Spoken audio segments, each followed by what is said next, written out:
রাধে রাধে। জন্মাষ্টমী প্রথমবার আমি 2025 সালে যে পালন করেছি সেটার একটা ছোট্ট ভিডিও করে রেখেছি, সেটাই তোমাদের সামনে তুলে ধরলাম। গোপালের জন্মাষ্টমীটা প্রতিবারই খুব স্পেশাল থাকে। সকাল থেকে নানাভাবে নতুন নতুন পোশাকে গোপালকে সাজাই, ভোগ দিই।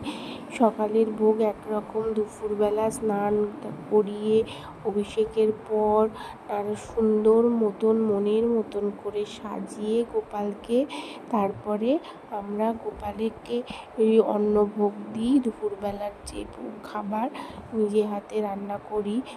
এবারে গোপালের জন্য রান্না করেছিলাম নিজের হাতে। অভিষেকে তো তোমরা সবাই জানো পঞ্চামৃত দিয়েই অভিষেক করতে হয়।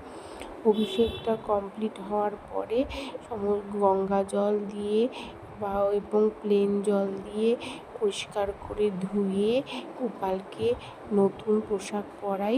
নতুন পোশাক পরানোর পর গোপালকে কী যে সুন্দর লাগে, অপূর্ব চোখ ফেরানো যায় না। আমি মনের মতন করে গোপালকে সাজিয়েছিলাম।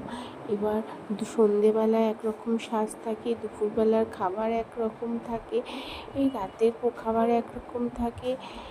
খুবই